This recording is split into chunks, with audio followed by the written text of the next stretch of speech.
Veronica. So, as you can guess, but she told me where I'm coming from. I was about to introduce myself with my French accent and a Dutch name, meaning I'm from Belgium, right? And I took an IPv4 only Euro. I was late. So, is it the right? Yeah. Disclaimer. I will talk about what happens in the IETF. And even if I am part of the leadership of the IETF, as an area director over there, I do not speak for the IETF. This is the team, or is it the team, the Tom, the Tommy, the Jen, the Richard, and others in the room that I recognize. They speak. There's a community, right? So I have no authority basically to speak about the IETF. And obviously, it's nothing here about Cisco either. So I got the choice. I want to present to you what's happening at the IETF over IPv6.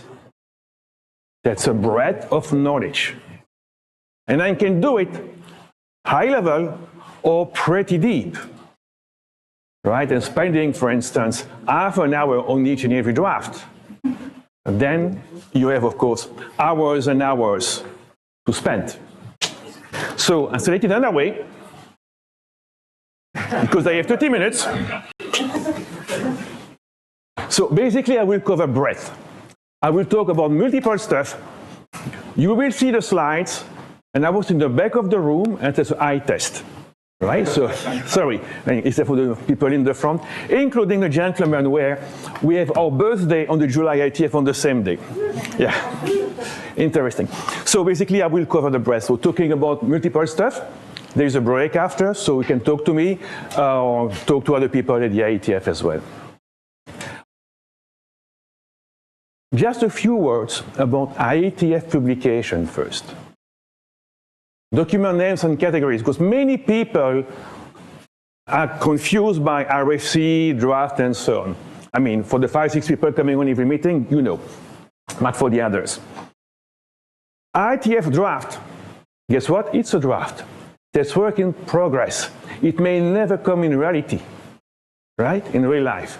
Many of the documentation I will be talking today are about draft. So it may never happen, but I think it may be interesting for you to know what may come. And it's still time for you to influence the outcome.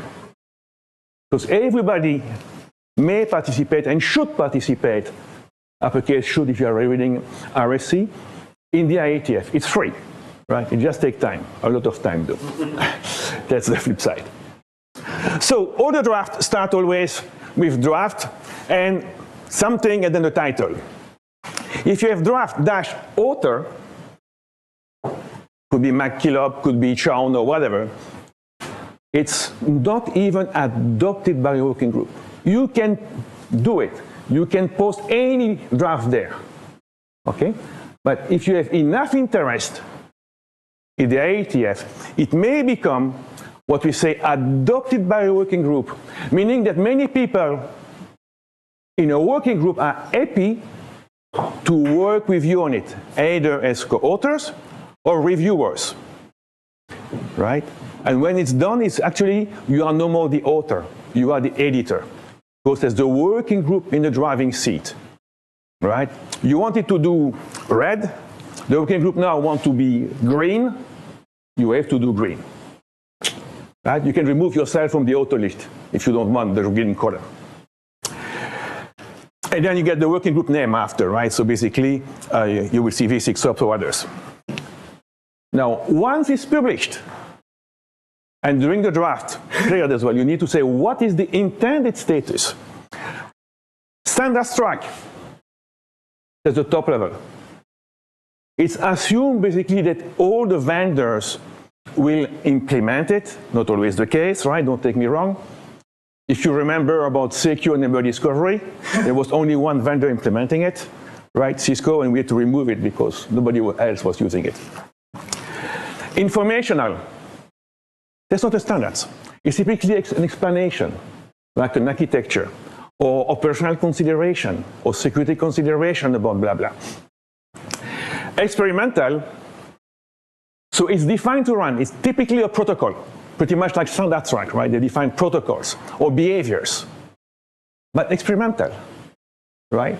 So we are unsure what will be working, yes or no. We want to try it over the internet or inside the network on an experimental basis. And you have a BCP, which is basically best current practices, explaining what's the best. What are the BCP to run an IPv6 network? Right, this kind of stuff. So, how do you see this? Just taking an example of TACAX Plus, right? Everyone knows it has been for a long time. I mean, when I started in IP, it was reduced against TACAX in the 90s. But at some point of time, right, 2015, 16, they want to redo it. So it was draft, them, the authors, OPS-EDU-VG, Ops Operation Area Working Group, so basically all the management stuff. And you see, in Telnet status, they wanted to make it standards.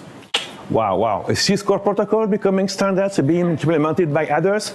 Okay, good try, Cisco. And again, I'm a Cisco employee, right? And you see it, draft them, the author. Individual, not adopted by a working group. But they wanted to do it. So next one. It's bumped down to informational. Right? So it means that all the other non-Cisco vendors do not have moral duty to implement it. And the name has changed. Draft IETF. It's adopted. That's OPS-EDU-VG that wants to do it. It's not only Cisco. Right? And you see there are other people here, right? You know, even Google, I was not paying attention there. And eventually, at the best speed, not my Eurostar this morning, right? From the draft to the RSC is 2 years. And if you say, wow, 2 years to get an RSC at the IETF, that's slow. Not true. I mean, we feel it's slow, but it's not so slow. Go to Linux Foundation, go to W3C, IEEE, 3GPP, it's much, much longer. Okay? Now, on this one, it took 5 years, right? 2015, 2020. But it's an RSC. And you see, informational category. So when you somebody, a vendor, a consulting guy, talk to you about, look about this RFC, IETF standards. Look whether it's draft something. If it's draft IETF, it has a good chance to come in real life because it's supported by many people. Draft this. In my experience, only 50% of those are published as an RSC, right? Not all IDs are good, basically. No surprise, right? I will skip this one for sake of time, but basically what you need to care is what you call streams, series. There are 4 of them. 95% are IETF. It means that this is the only stream that can publish standards. There's the only stream as well that has a consensus, right? So there are about 1,000 to 2,000 members of the IETF community, meaning that all IETF streams has been reviewed, or should have been reviewed, what you call an IETF last call, by all those 1,000, 2,000 engineers. Now, to be honest, if we got 20 review, we are happy, right? So everyone has got only 8 hours or 9 hours of work. Okay. And the other one, which is important, is ICE, independent submission. Cannot publish standard track like the other one, but it's basically no consensus again. It's typically VXLAN, right? VXLAN that everyone is using is coming from there. Why? Because it was a vendor consortium, right? VMware and others that wanted to make an RSC out of it. They cannot get into a working group because that was a vendor thing. So it went to independent submission. So it's informational, but used by everyone, right? Most probably. Anyway, some new work. Deep space. Let's start with science fiction, right? For many years, we were talking about now 2-3 years, time variant routing. typically on the audio network, we are reactive, okay? We are sending OSPF hellos or I guess hellos or whatever, and when somebody doesn't reply, agency goes down and we change our fib. We are reacting. Now think about satellite, not Starlinks, right? Starlink is basically not using any IP, but other satellites or space shuttle or whatever. We know exactly where they are. We know exactly when they will disappear behind the horizon or behind the moon, right? So rather than relying on hello messages that burns bandwidth, we know when they will be shut down, and we can basically reroute and make our route again based on time, okay? And we know on the mechanics, right? I mean, GPS is pretty accurate. So it was started from low Earth orbit, but then the people, yeah, but it's actually much broader. Because my bandwidth utilization, right, has got cycle. Whether you are more residential user or it's a commercial or business user or ISP or whatever, you know there are waves. So if you are using ECMP on 2 fibers, if there is only 50% of the traffic during the night, I make it up, all right? So rather than having the 2 lasers burning energy all the day, why not shutting down 1 laser at 8 p.m. to restart it again at 6 a.m.? Again, I'm making up the number. You will reduce the power consumption. And do not rely on ISIS to shut it down brutally. No, please warn, yeah, at 8 p.m. I will shut down, so don't do ECMP anymore, right? On this one, and this kind of stuff. And there are also, in some countries, solar-powered POP. And guess what? During the night, there's nearly no solar power, right? Even nowadays. I got solar panel, and I just checked, I got 100 watts instead of 5 kilowatt today, because the weather in Belgium is the same as here. So, bearing the weather, you know when you will get energy, yes or no, and when one POP will go up or down. So let's move it before. At the last IETF meeting in November, in a sunny Dublin, actually it was sunny, at least not raining, there was a birth of feather. So this is where all the birds having the same feather come into one room to discuss about one important topic. It is about deep space. Basically, all we can use, not TCP/IP, but quick, and UDP, over IP, to the moon, to the orbiter around the moon, to the rover and potentially stations on the moon, and to Mars. This is sci-fi, right? So this buff was pretty packed with people. And everyone has got an opinion, of course, right? Because we all read sci-fi books. And we all know it was 42 the answer, but no. Even some people are thinking, hey, rather than using the normal prefix for V6, why not having a 4003? I don't like the idea, right? Because everyone understands, every hardware, ACL understands that 2000/3 is unicast global. If you do 4000 like unicast very, very global, too many things will fail. But why not having a space equivalent for RIPE and the ARIN and the APNIC for the space? Right? This kind of stuff is interesting. There is also something related to working group. Those are RG, research group. They are making research, as you can guess. Another one from Marc Blanchet, FLIP. And actually, we know artificial intelligence is there, right? So we can predict the future packet. So actually, you are sending faster than light. Now, I cheated, right? If you look about the publication date, 1st of April. Nice joke. I mean, engineers are funny. A quick one for myself, it's my latest one. Attribution of internet probes. For people knowing me, I'm probing as well the internet to see whether you support V6, yes and there. And years ago, I made a mistake, right? I was sending a valid packet, but I was crashing routers on the path. A little bit annoying, right? But I was already at that point of time sending my email address into the ping. So they contacted me and I stopped. So it took me about more than 10 years to make this RSC.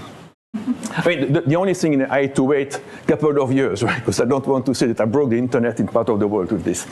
Now I can do it, right? Okay. Yeah, wrong direction. V6 ops, IPv6 operation. What do we have there? Everyone knows about the 2001 DB8 to put on the slides, documentation. But if you want to deploy a multi-tenant VPN, a /32 is too small, right? So now we have another one, which is a /16. Basic requirement for IPv6 CPE, they are being updated, right? They were still using 6RD and a few other, or 4RD even. And something important, they say EU64 must not be used. Now this one is challenging, because how can you do this for some very small network, like 6LoW, constrained network, where they assume that the MAC address and the IPv6 are linked together, so they don't need to send a complete IPv6 address, right, for compression. If you make this disjunct, you cannot use this compression. So it's a draft, but when it will come to later in the IETF last call, I will have to say a few things there. The HTTP PD, prefix delegation, must also be done on the CPE downstream. Right? You receive a in my case, a /56 from my provider in Belgium. I should be able to delegate /58 or /60s downstream in my network. Or to my device, right? The other draft coming there. See more. Other one, CLAT on. CLAT, right? We talk about 464 XLAT. There are some consideration over there. For instance, only do it when IPv4 is not available. Seems obvious, but let's state it. And prefer to get the prefix for NAT64 from the array rather than from DNS. Draft CCC. And CCC, there is Mr. Tim John, right here. One of the C, I don't know which one, but. Or maybe. It's the biggest problem, right? That we have seen enterprise deployment, at universities deployment. I got a V6 address, which keeps changing every day at the best case, or even faster with mobile device. Who is the user behind this IPv6 address? Right? In case of audit, in case of people complaining about copyright infringement, and so on. How can I find it? So it's basically an inventory about all the techniques. A long due thing. So thank you, Tim, for doing this. Another Tommy, Paulie. We know about API ball, right? This is when we try V6 and immediately after we try V4 for the UI stack, and we keep the ongoing conversation, either V4 or V6. Right? It has been there for 10 years or more. Version 1, version 2. Now we are going to version 3. Because they want to go to the transport layer. Right? 5 years ago, it was HTTPS. HTTP 1.0, basically. But now we have HTTP 2 or HTTP 3, over quick. So how do you do when you connect? Oh, you try HTTP 3. No, you fail, you try HTTP 2. It's okay. Or you try HTTP 1, then you have received an upgrade request to go to HTTP v2 or v3. You're losing time again. So there is a new DNS record called SVCB, service bundling, where not only when you request a name, it gives you the IPv4 and IPv6 address, but it also gives you which kind of protocol you should use. Okay? So one round trip time for DNS rather than one for A, one for quad A, and you get the binding for the transport. So important that it's been decided in November to create its own working group. Okay. Now, I think this is one of yours, Jen, right? Don't hide. So it's basically when you have a machine having multiple VMs, this machine should receive more than a /128. or either is requesting multiple slack, one slack 128 for every VM, then you have a big neighbor cache right in the router, not perfect. So why not using DHCP PD for this machine, and then you can use Slack to all the VMs? Or if you are tethering a phone, right, to other device behind, why not requesting a /64? By the way, that's already what 3GPP does on the mobile data. And then you can tether device behind it. That's basically it. Other thing is that you are routing to the client, no more NDP. And routing is way more efficient and much more secure than NDP, so that's cool. I mean, this one, David talked about it. This is IPv6 mostly. Okay, again, Vyncke and others. I will not explain it, you have seen it in action. But I think it's pretty much important. You already changed it. What? Okay, anyway, do you know which working group is this? You don't see it there, so you need to look about the small one, small screen. Which working group is this? 6 man, indeed, 6 man. 1, 2, 3, 4, 5, 6. Thank you, Tom.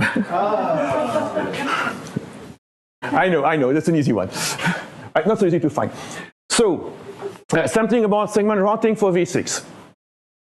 When you are doing this, most probably you want to prevent leak of SRv6 packets or injection of SRv6 packets into your SRv6 limited domain.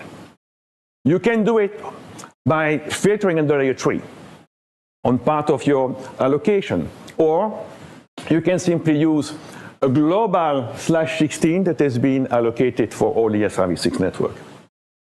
Pretty much like ULA. Yeah, that's a good step, right?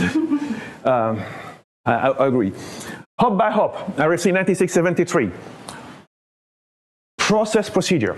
We know hop by hop is blocked multiple times, right? You will see later about when I talk about or other books or something, they say block hop by hop because they go to the CPU all the time.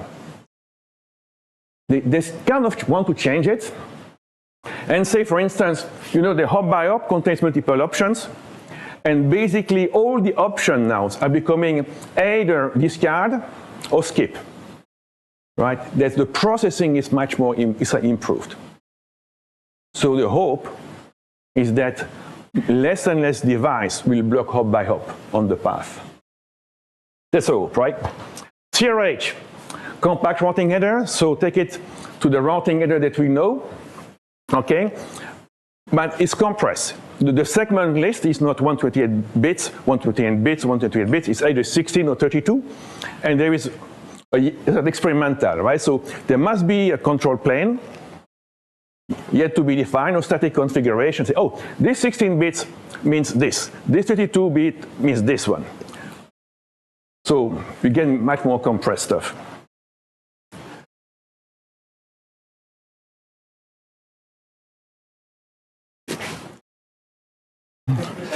Another IPv4 clicker.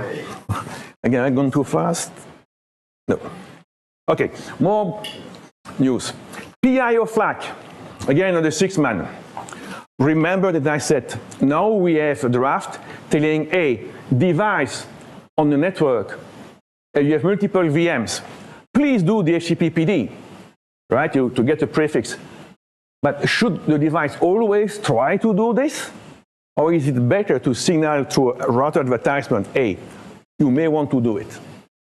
Okay, so to reduce the traffic, basically. 6724, and I think, Tim, you are part of it, or you were part of it. Remember 6724? This is a source address selection and destination address selection.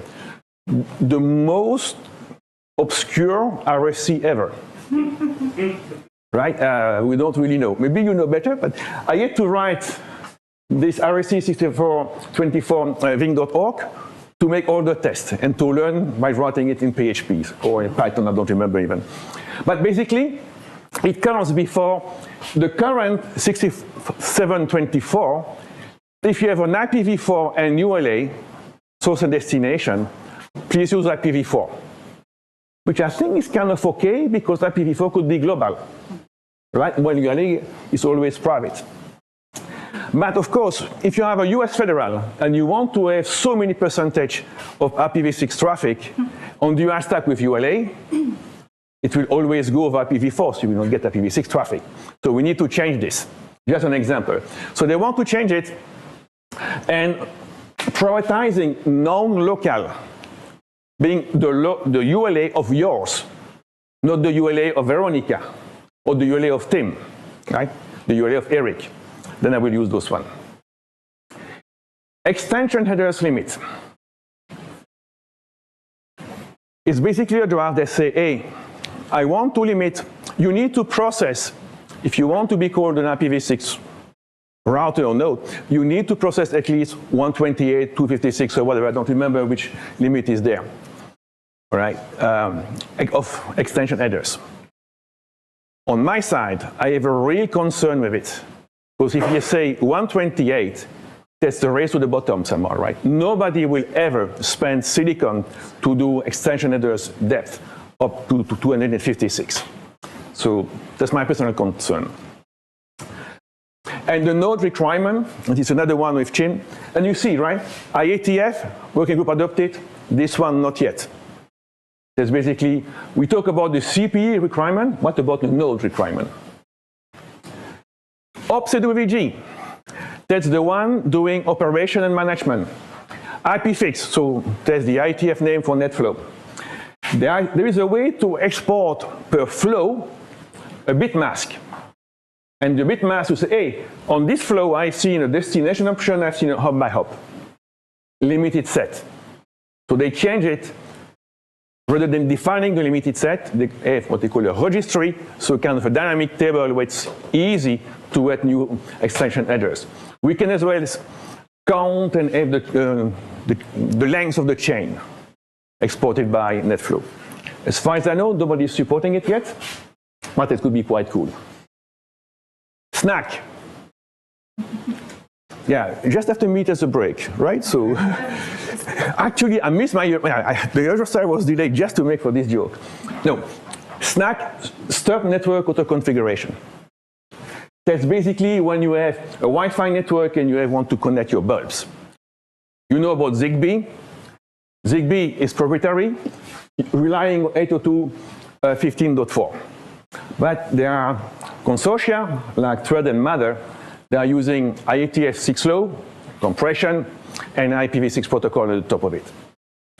But what they want is to connect those 15.4 with 64-bit MAC address or 16-bit MAC address to a Wi-Fi, which is 48-bit MAC address.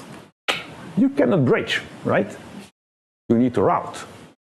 And you don't want somebody installing a light bulb in your home to know about IPv6 and know how to configure a router. So they want to be completely transparent, not a single change in the existing routers, existing devices. And actually, it's quite possible, right? So they will be using, if there is no V6 from the CPE, they will rely on ULA. To do it, if the V6 can do subdelegation, they will use the subdelegated prefix and so on, right? Pretty cool. DHC, DHCP. Two things interesting. RFC 8415 bis is basically replacing RFC 8415. You probably don't know what it is. It's DHCP-v6. DHCP-v6 is pretty stable. It has been there for 10 years or more, right? But it was proposed standards, not internet standards, which is the top step, right? And for this, they need to fix all erratas and remove features that were not used, like internet address, temporary address, right? Normally, the DHCP does the prefix delegation or the internet address. But it was also doing temporary address, so the one that is changing. Every time you request it, we get a new one, like the Slack with privacy extension. Nobody's using it, so it's removed. And the other one that I find interesting, and Jen, you can again hide behind your soft hat. registering address. So even if you're using Slack and you change your address every hour, with this, you may use the HTTP to say, hey, now with my DUID, I am using this IPv6 address. So you can store and get basically what a team wants to get, user attribution, or at least device attribution, because you know that this IPv6 is coming from there. Last word, just to finish on time. So on the top is the society. 20 years of me hearing about impending IPv4 address exhaustion. Now, 40 years old, I'm older than this, right? Me setting IPv4 address on routers. Right? So that's okay. We are growing, right? But it's better than nothing. Conclusion, as we all know, still a lot of work to do. At the IETF, many of you operators or big enterprise, your point of view is welcome. It's free. You can send an email. This is your email. You never send an email on the name of your operators or on the name of your organization. We are individual. And we are looking for operational feedback. Because, you know, in theory, everything works. In practice, right, as you have discovered. So we want people like you coming there. Subscribing to mailing list is free. And remind you, everything I presented here is basically work in progress. With this, any question if we have time, before going to the snack?